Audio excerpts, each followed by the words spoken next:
Bloomberg Tech is live from coast to coast with Caroline Hyde in New York and Ed Ludlow in San Francisco.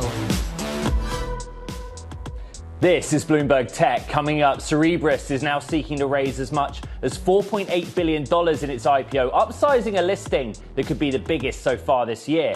Plus, we speak with the Circle CEO Jeremy Allaire about the company posts in first quarter revenue beat and shares its vision of an agent-led future.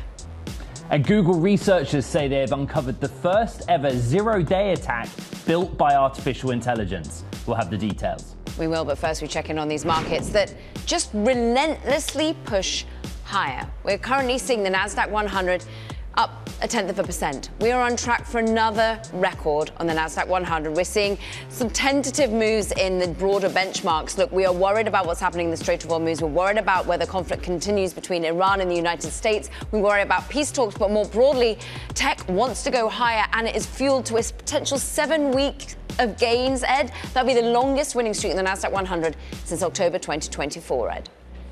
Okay, the exuberance for AI is also hitting the IPO market. AI Chipmaker and data center operator Cerebras is boosting the number of shares it plans to sell and their price. Now it's looking to raise as much as $4.8 billion, one-third more than it previously aimed for. Bloomberg AI reporter Rebecca Torrance joins us.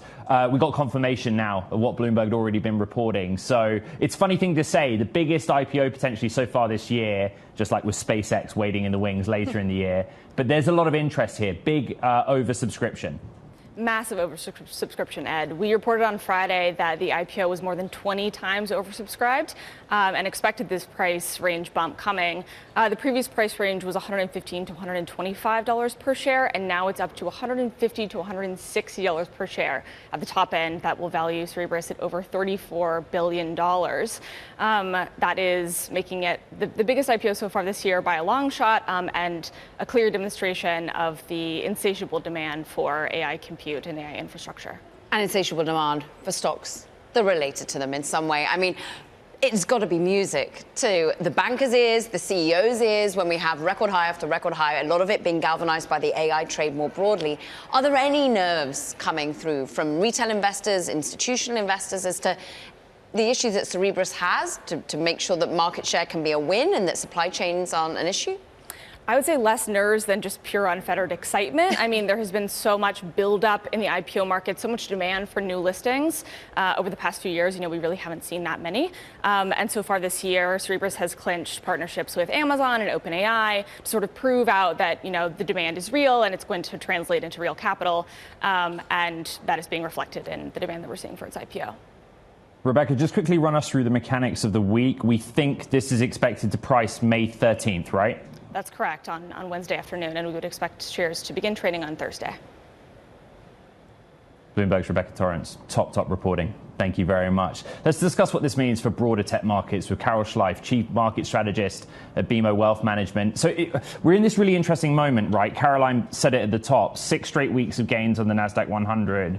I feel like the next phase is like this pre-IPO anticipation. You know, Cerebras, yes, SpaceX, June. How does that impact a market at the index level, that anticipation?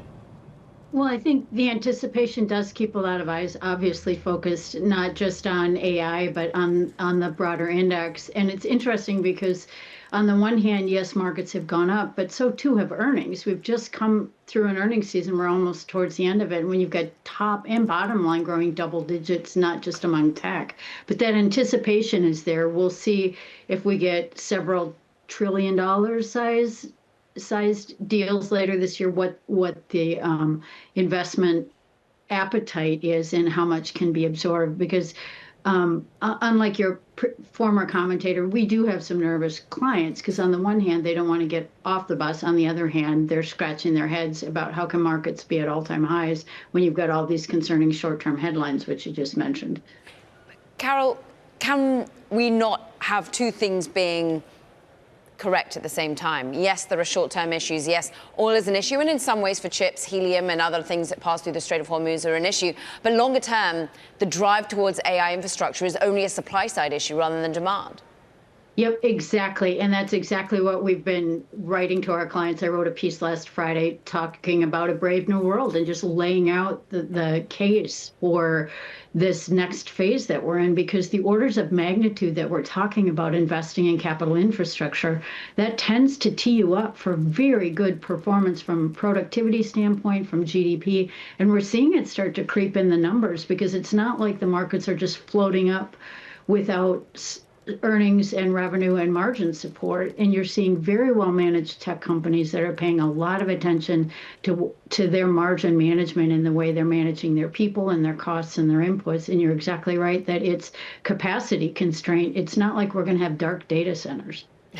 Other than the fact that if you can't get energy to turn them on. Well said. That is the bottleneck that many are focusing in on. It's why everyone's turning towards nuclear. It's why we look at Constellation Energy's earnings, and we'll be diving into them in but a moment. But there's this great report out of Bloomberg Intelligence at the moment. AI is swallowing the world. Everything else is just holding on.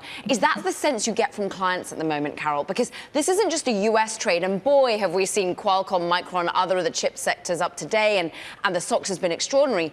But think of the moves from SK Hynix, of Samsung. There's still earnings potential for those companies, means that even though we've seen hundreds of percentage points added in terms of their share price, the PE ratios are actually coming down because people think earnings are going to rise even faster.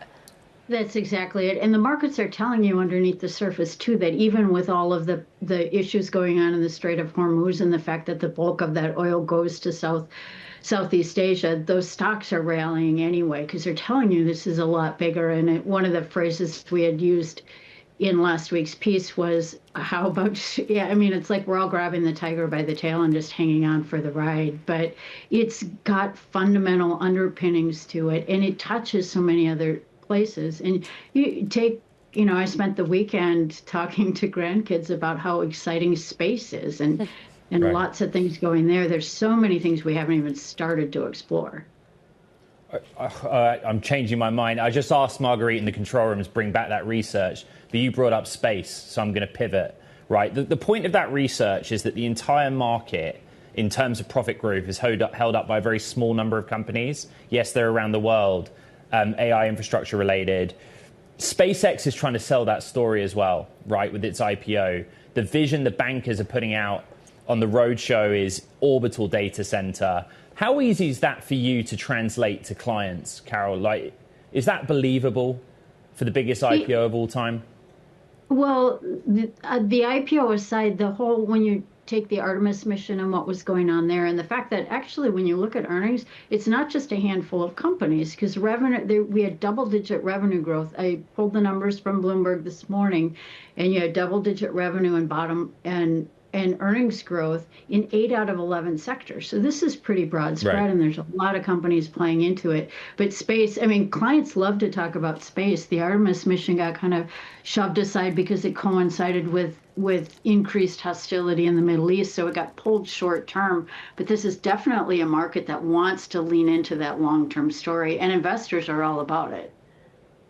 Carol, earlier you talked about riding the bus. And if we stick with that analogy, if you are an investor and you know that the biggest IPO of all time is happening in a month's time, do you put yourself into cash or do some kind of rejiggering in order to be able to participate in that IPO?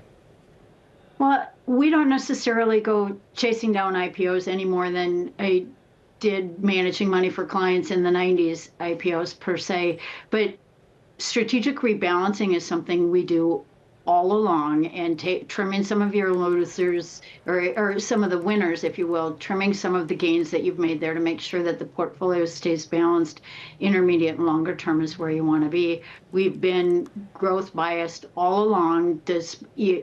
Starting before last year, we never bought into the recession fears in 22. We didn't think that tariffs were going to throw things substantially off last year, although our companies are learning to adapt. And this year, too, we think it makes sense to trim some of the winners, look at other industries, look at those second and third tier knock-on industries. We touched on energy, we touched on space. There'll be substantial rebuilding or reconstruction, if you think. Once we settle some of these, the conflicts, Russia, Ukraine, Middle East, you're talking about substantial rebuilding. You're also talking about companies rethinking supply chains and where they get done and solidifying. So you're talking about a massive infrastructure build or teeing up for that has many years to run. Carol, I want to go to the rethinking of supply chains because for many years people have been rethinking their dependence on China. Maybe that starts to get more clarity this week. We understand that President Trump, of course, is going for that meeting with President Xi over in China, and he's taking a whole host of CEOs with him. Tim Cook of Apple, Elon Musk, of course, talking of SpaceX, but a moment ago, Micron, the chip sector, Qualcomm, but also there are some sprinkling of banks and other areas. Carol, does this meeting mean something to your clients, briefly? Yeah, we definitely think we've been watching this geopolitical pivot and the geoeconomic pivot for the last year and a half or so, and it's been clear from the beginning that you've got two major players in terms of the U.S. and China. China was the only primary country able to push back on the U.S. against the tariffs and engage in, even if briefly, in the trade war. But they've got critical supply chain issues with rare earths.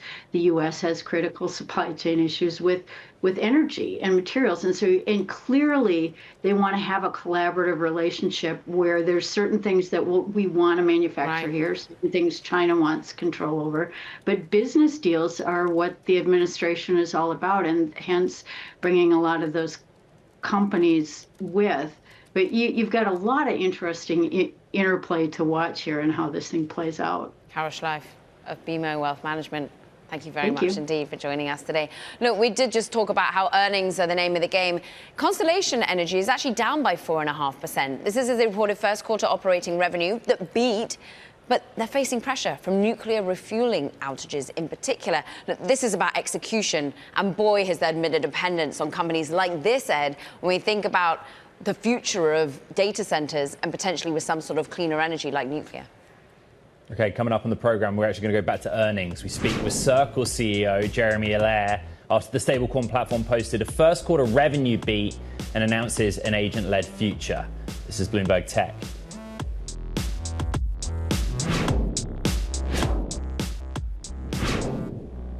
Circle, well, it's seeing its shares up once again 9% thereabouts on the day. That's as it saw a 20% revenue surge in its first quarter. But net income, that declined. The company is saying that its focus is moving to a future with autonomous AI agents that transact in stablecoins. Joining us now is Circle CEO Jeremy Allaire. There's a lot to get to in your numbers. And what's so interesting is the way in which you make an awful lot of your profits is largely based on government and yields, of course, with the money that you sit upon. Jeremy, how are you thinking about that amount that you currently earn back and how you're diversifying the business? Yeah, I mean, look, when we went public last year, we talked a lot about we're building the world's largest stablecoin network. We want that network to provide the highest utility form of digital dollar money in the world. Since then, USDC has become the leading dollar digital currency in the world. We reported in our earnings call, according to third-party data, in Q1, we saw almost $30 trillion of transactions on-chain with USDC, accounting for 80% of the stablecoin transaction volume market. And so we're seeing that happen. At the same time, we've been investing in building out these platform pillars alongside our stablecoin business, our payments network with CPN, and ARC, our new economic OS, which is really designed for the future of how transactions, how financial services and broader economic activity is going to be digitally and software mediated. And that's obviously a place where the emerging world of AI operating systems and agentic systems are coming into play as well. You invest today for fruits tomorrow. When do those fruits come, Jeremy? Well, we're seeing this. I mean, we talked a little bit about this in our earnings call. We've been investing for a couple of years to build ARC.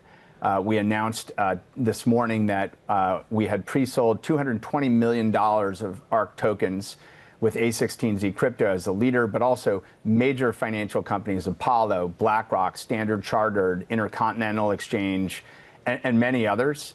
And so we're building an infrastructure. And we will begin to monetize that infrastructure. And as we shared in our earnings call, we'll have a lot more to say about that on our next earnings call. But ARC is getting ready for liftoff, and we're getting close to the mainnet launch. And between the stake that Circle has in the ARC network, the various types of programs that we're going to be building with partners all around the world on that, and then participating in validation, transaction fees, and other services that we build on top of it. We think that ARC represents a tremendous opportunity. So that's a place there. And then our payments network CPN continues to grow. Since we last reported, we saw the annualized volume go up about 75%. Jeremy, let's go back to reserve return rate. I don't think we've got to an answer there. So essentially, USDC circulation is growing strongly, and that boosts your overall revenue. But your profit is pressured, essentially, when you have declining reserve return rate. Essentially, interest that you earn on the assets. Well, no, let me just finish this one, that back the stable coin. If that's the business model, you're at risk here when we have a lower rate environment. So what's your plan for that? Actually, we've seen the opposite. So when the yield curve started coming in December 23, and we saw almost all of the rate cutting cycle get undertaken, we saw rates come down over 40%. During that same period, we've seen USDC in circulation grow multiple hundreds of percent. We've seen transaction volumes grow massively. And so lower interest rates actually, at the end of the day, create higher velocity money, create more demand for money in the economy, and we believe actually support that growth. And historically, we've seen that. When we think about that long-term growth, when the Treasury Secretary talks about trillions of dollars of stablecoins in circulation, or when new regulation like the Clarity Act defines models for incentivizing stablecoin adoption based on utility, those are emblematic of the fact that utility is what is going to drive this growth. And so interest rates are a factor, but fundamentally it's utility, it's network effects, it's the number of apps, developers, and others that drive it. And on that front, we're clearly winning, and we're showing that in the incredible traction that we're seeing in terms of the adoption of this as a transactional technology on the internet. That did get us the answer. Circle CEO Jeremy Allaire, great to have you back on the program. Thank you very much. Karen. Yeah, it's time now for Talking Tech, Ed. First up, SoftBank is stepping up its push into AI infrastructure. Founder Masayoshi Son is in talks to unveil a major data center project in France with President Emmanuel Macron in the coming weeks. Now, according to sources, Son is considering a multi-billion-dollar investment and at one point floated a figure as high as $100 billion. Meanwhile, SoftBank's mobile unit is expanding into AI computing services and large-scale battery production, aiming to meet growing demand for the hardware powering artificial intelligence. Plus, Ripple's prime brokerage unit has secured $200 million in new financing from Neuberger Berman to expand the margin it offers clients trading across traditional and digital markets. The funds will boost its capacity to finance client trades with margin loans backed by collateral. And Alphabet is planning to issue yen-denominated bonds for the first time, a move that could help fund its growing investment in, you guessed it, AI. Look, the company has already raised its capital spending outlook to as much as $190 billion this year and has tapped other currencies beside the US dollar as it looks to secure low-cost funding. Ed. Okay, coming up, how much is AI going to affect the economy and how fast? We're going to discuss that next. We're also taking a quick look at shares of Tesla. We're actually just swung to a gain of about 0.6%. We were down 1.5%. That as Elon Musk is listed by a White House official as one of the CEOs in a group of CEOs that the president, Donald Trump, will be taking with him in his trip to China, to Beijing to meet with Xi Jinping, and that has really boosted the shares. This is Bloomberg Tech.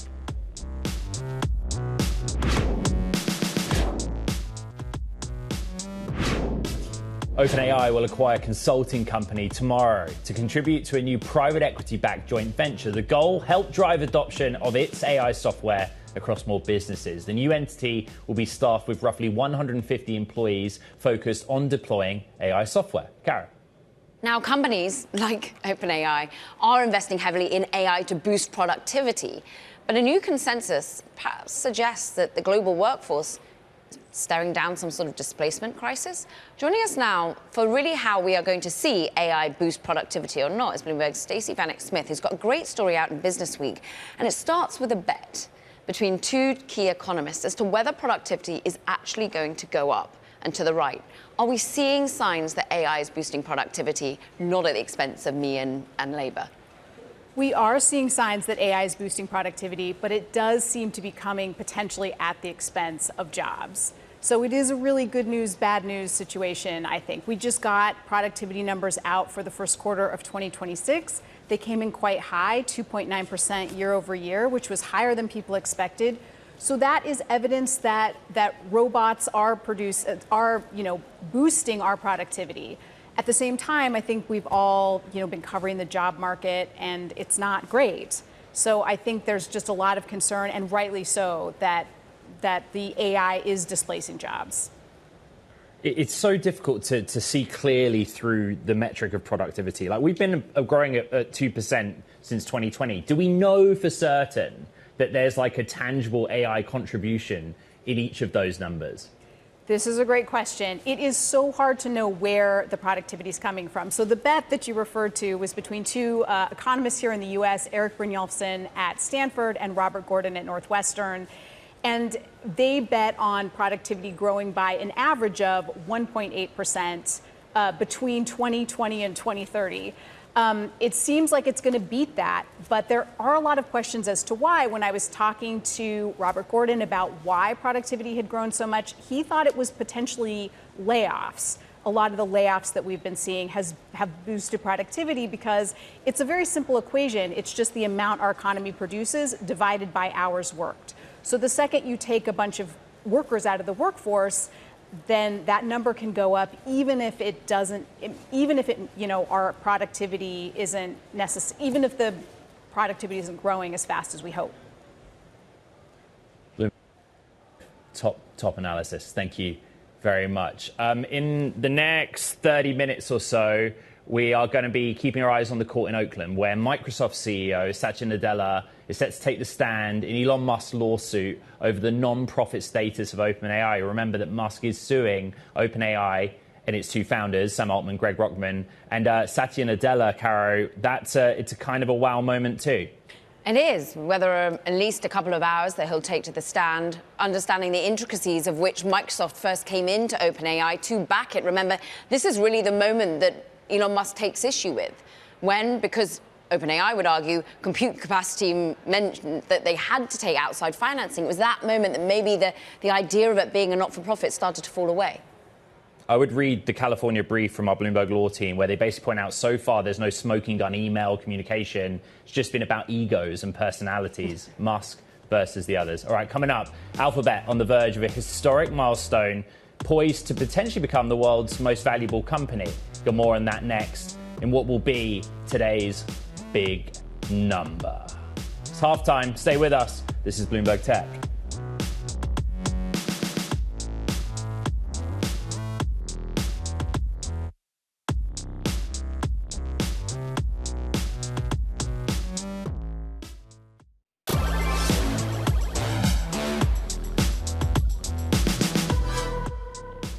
Welcome back to Bloomberg Tech. Let's take a look at today's big number, and that is Alphabet, or Google's current market cap, $4.75 trillion. Here's the thing.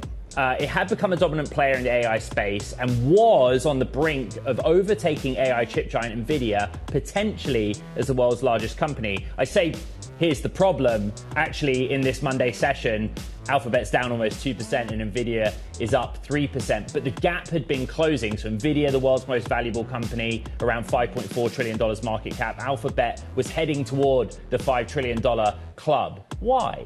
Let's go to Bloomberg's Ryan Bleselica, who has more. That was the story. And I'm not blaming you at all, Ryan. Timing's a funny thing. But the point is that Alphabet had a lot of momentum recently, and that gap had been closing on NVIDIA.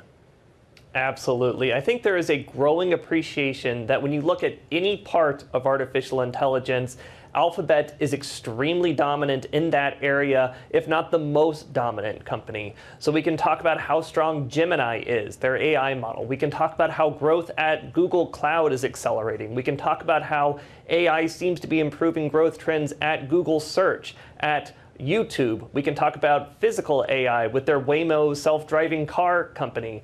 We can talk about their TPU business, which is their semiconductors, which they said they might start selling around to other cloud companies. So that's a huge potential revenue boost for them. And that is an area that is really getting into NVIDIA's own territory. We wrote about this about a week ago, about how NVIDIA might be seeing increased competition in AI chips, and Alphabet is a huge part of that. And so when you add all of that together, it just seems like they are really the company of the AI era.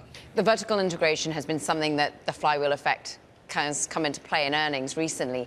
What's amazing is even with this rocket ship of a share price move, analysts are still really positive on the stock, and it's got 0 sell ratings, 18 buys. I mean, could we see it start to move towards that price target of 430? What would be the catalyst?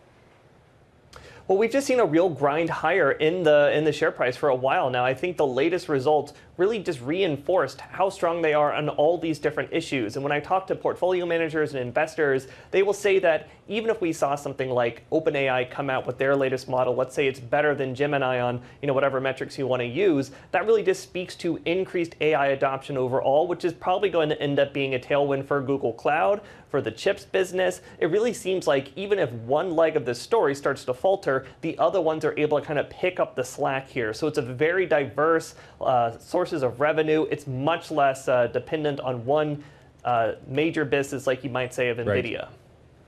We're just showing on the screen, Ryan, that Alphabet shares over the past 12 months are up 160%. Year to date, 25%, 26%, but beating the major indexes. You make the point through the voice of the investor that it's completely logical for Alphabet to take that title eventually, and lots of people for that reason see it as a good stock to own. Yeah, exactly. And I'll say, like, about a year ago, there was a lot of skepticism about what is AI competition going to mean for Alphabet? Is it going to reduce their search market share? A lot of those fears, not only have they not really come to pass, but they've really shown acceleration in growth. They've shown strength across all these different markets, and it really just has set up them just to be an incredibly strong stock. And even the multiple right now, it's a little bit elevated for their own history, but it's not a sort of .com price for perfection, everything must go right, otherwise this thing is just going to collapse sort of thing. It doesn't feel like that at all. People feel very optimistic that they can keep a lot of these momentum going. Ryan Veselica, it's great to get you on the stock that we're watching at the moment. And look, it's actually Alphabet that we turn to next in a different capacity, because the worst case AI scenario the White House has actually warned about seems to already be a reality, because Google researchers say they have uncovered the first ever zero-day attack built by artificial intelligence. Joining us now with the details is Bloomberg's Margie Murphy. Why is this so concerning? Yeah, so I've been on the show to talk about the kind of mythos effect, and we know that the White House has been calling emergency meetings with tech and industry leaders about concerns that AI tools that we have currently may be used to build these really, explosive attacks against a lot of the software we use, and could have serious impacts on national security. And now Google is saying, actually, we think that this is already a reality. The threat that we thought we saw coming along is actually here, and we have identified a prominent criminal group who was working with an LLM and was able to find an exploit in a popular software tool. Luckily, Google kind of foiled it ahead of time and let the software developer know, so they've issued a patch. But it just shows that the things we've been talking about and we've been concerned about in terms of AI and security are a reality now.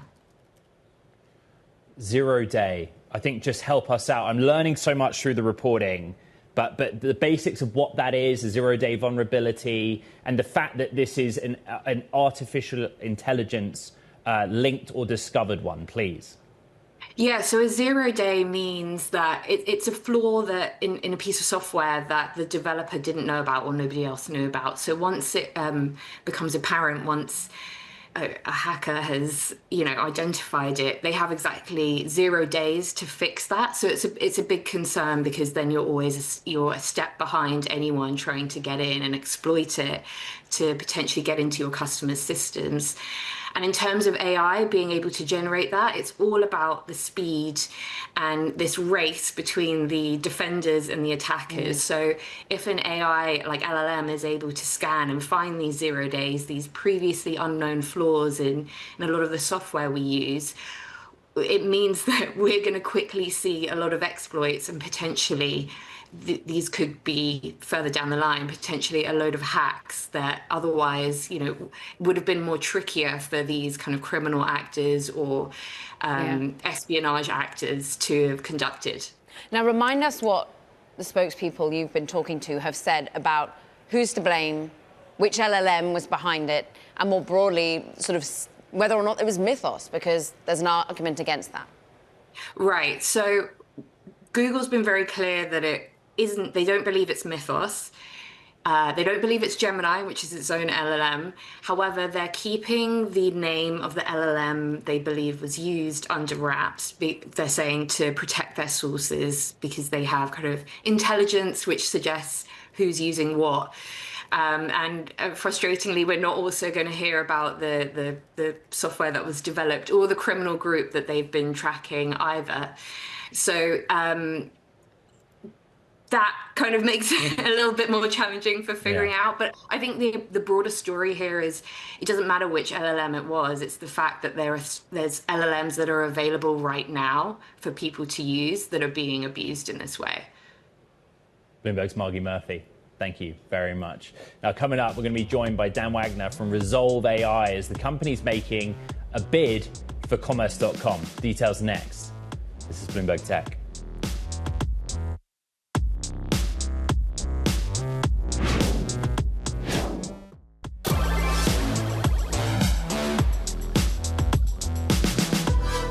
Rezolve AI. It designs tools for digital shopping, customer engagement, a lot of AI within it. It's also making a hostile bid for commerce.com. Now, the board rejected an earlier offer and called the new proposal of one Rezolve share for every 2 shares of commerce.com even less favorable.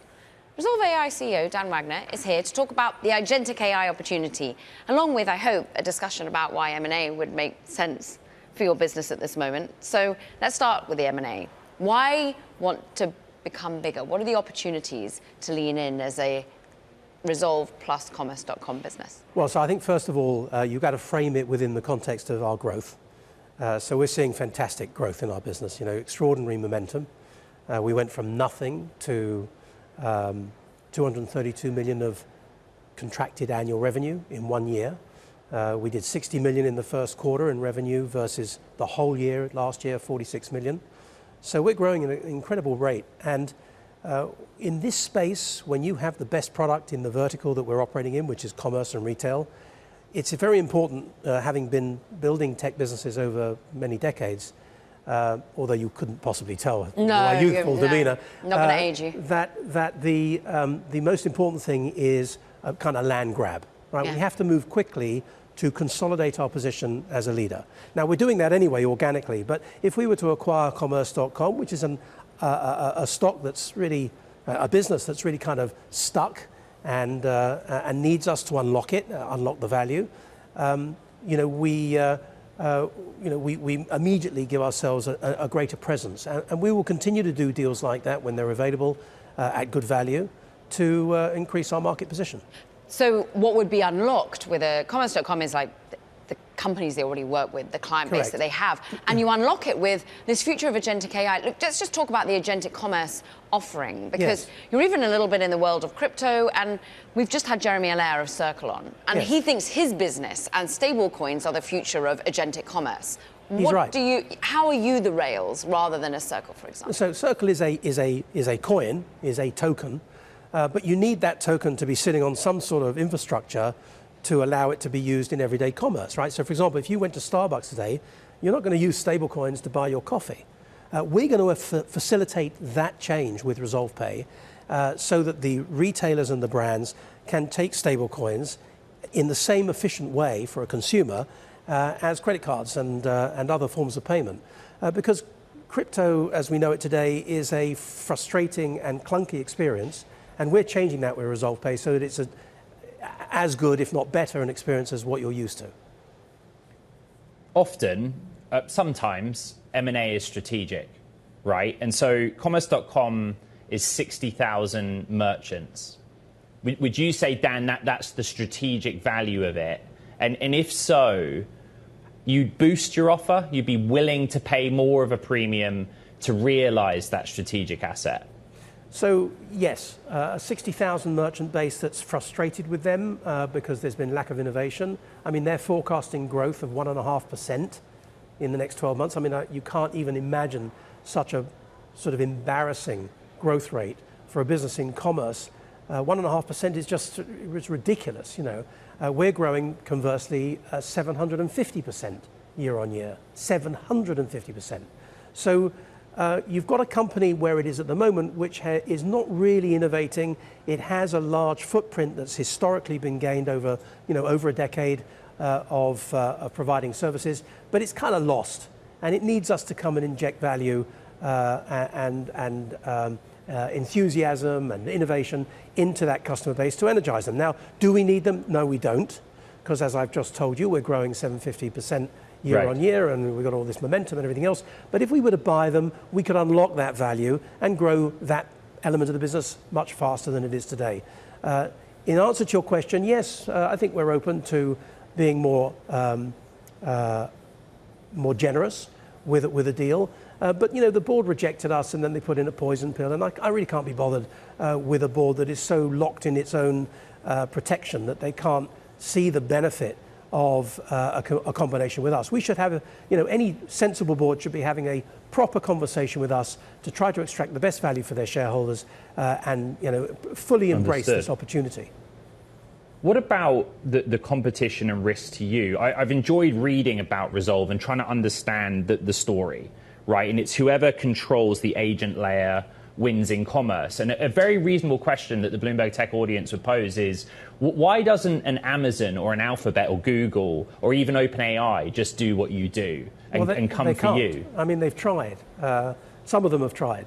So OpenAI did a deal with Walmart. It was very highly publicized about five and a half months ago, that was disbanded about 2 or 3 weeks ago. And the reason it was disbanded was that it started making these terrible mistakes, which is what we call hallucinations. Generative AI uses probabilistic algorithms, mathematical algorithms that guess words and the next word and the next word in a sentence to create a paragraph and to create an answer.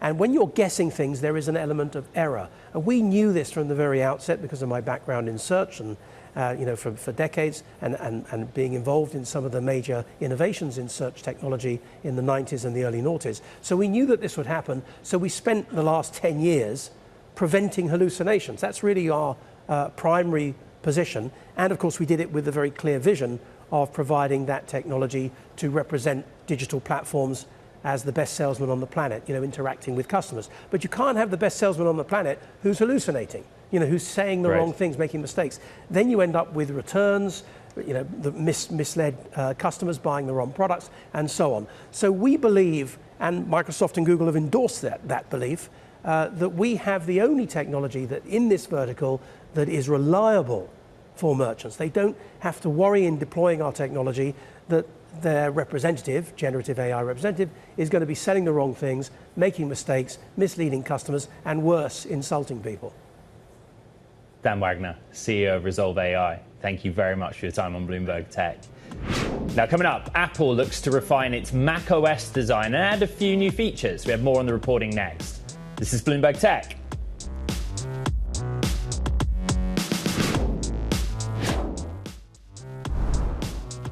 Breaking news on the Bloomberg terminal. President Donald Trump says the US-Iran ceasefire is in a weak state and on life support. It was in response to a question posed by journalists. He's speaking in the Oval Office in the White House. It was an event about maternal health care, but then taking reporter questions. He'd earlier said that he was going to meet with a large group of generals for an update about Iran. But that's the headline. US-Iran ceasefire is in a weak state, says President Trump, on life support. And what we saw is oil nudge higher. Brent, the global benchmark, back above $104 a barrel. We'll keep with it. Karen. We will. Now let's turn our attention to Apple. It's planning a slight redesign to its upcoming Mac OS 27. That's according to sources. It aims to smooth out some of the visual quirks introduced by Mac OS 26 Tahoe, particularly around shadows and transparency tied to its liquid glass interface. The man behind that story, of course, is Bloomberg's Apple and consumer tech reporter, Mark Gurman, an editor and team leader. I'm interested, Mark, on the liquid glass issue. In many ways, it's what? Because the deployment is meant for slightly more cutting-edge technology versus the Mac? Yeah, so last year they rolled out their new liquid glass interface. I quite like it on the iPhone and the iPad. It looks good with the OLED displays of the newer devices, but doesn't look so hot on the Mac. Part of the reason is that it uses older LCD technology. Apple's not moving to OLED until the new MacBook Pros hit, probably at the tail end of this year or early next year. So they're making some tweaks to macOS with the 27 release being announced on June 8th at WWDC, cleaning up some of the transparency, some of the icons, some of the shadows that have made Tahoe a bit controversial. Controversial. So I find that interesting. We've spent so much time talking with you about Apple Intelligence, Siri, and iOS and the cadence of update and how it's getting better, less about macOS. You know, I'm a Mac user. I believe you are too. Why are you saying it's controversial, the rollout and development of macOS generations? Oh yeah, macOS Tahoe has been hugely controversial on Reddit, among developers, among some consumers, among technophiles, and what have you. People just don't like the way the liquid glass interface and the new icons look. I don't think it's a catastrophe. I don't think it's that big of a deal, but certainly it's a step below the implementation on the iPhone and the iPad. Bloomberg's Mark Gurman, who leads our coverage of consumer tech and the author of Power On. Thank you. At the same time, Apple's Mac Mini has emerged as a go-to machine for running standalone AI agents. Its ability to operate around the clock at low electricity costs has fueled a surge in demand. For more, Bloomberg's Austin Carr has the Business Week story. This is in the culture. Like, this is everywhere. People put together clusters of Mac Minis, and that is their compute to do all things in AI and inference. Just give us the top line of the Business Week article that you wrote. Yeah, I mean, this is a big trend right now of starting your own AI agents at home. Instead of flinging off every request to some far-flung data center or cloud server, you can have your own personal AI supercomputer essentially in your living room. You're seeing a lot of people buy Mac Minis, their higher-end cousin, the Mac Studio, install agents, frameworks like OpenClaw, to sort of have this 24/7 personal AI concierge that you can interact with on any messaging app. It's pretty wild to see this trend take off and be a rare bright spot for AI when it comes to Apple, which didn't really foresee this trend. It just sort of took off that this hardware was really, really good for local AI computing. OpenClaw Live. And it's a global phenomenon, and I think we even sort of heard about the supply chain surprise coming Apple's way. But we saw stock of, say, a Raspberry Pi go up and to the right over in the UK as people thought that other types of hardware would be useful for this, Austin. Has Apple really ended up the only game in town?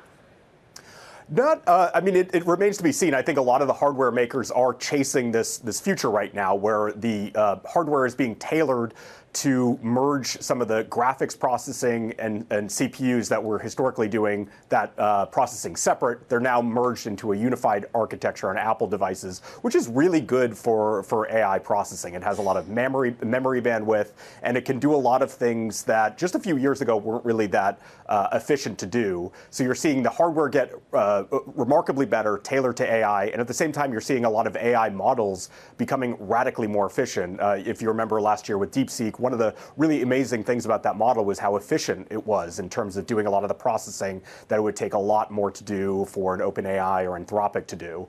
So you're going to see a lot of these models getting smaller and more efficient to run locally. But what you're seeing the Macs do is just a lot of the stuff on device, like opening a browser, checking your files, interacting with business systems, interacting with your apps in ways that are just autonomous and essentially making what's called a headless Mac, meaning it's just plugged into the wall. It's your AI agent, your local server, and you can interact with it however you want, just like having sort of a personal ChatGPT in your living room. Awesome. We just have 15 seconds. In the piece, you're talking about developers, you're talking about everyone, vibe coding, everyday people. It's a mix. I mean, I talked to a lot of people who are using it for their sort of an AI developer to have to interact with, but then consumers who are just building these things very simply, setting them up to sort of be a household chief of staff, their butler, to monitor their grocery lists and things of that nature.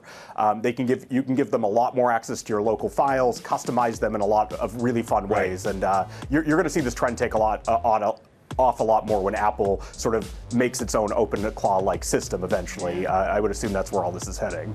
Austin Carr, it's a great read in Business Week. We appreciate it. That does it from this edition of Bloomberg Tech. Great to have you back, Ed. Yeah, it's good to be back. Check out the pod. Lots to recap to start the week. You can find it on all the Bloomberg platforms and online. This is Bloomberg Tech.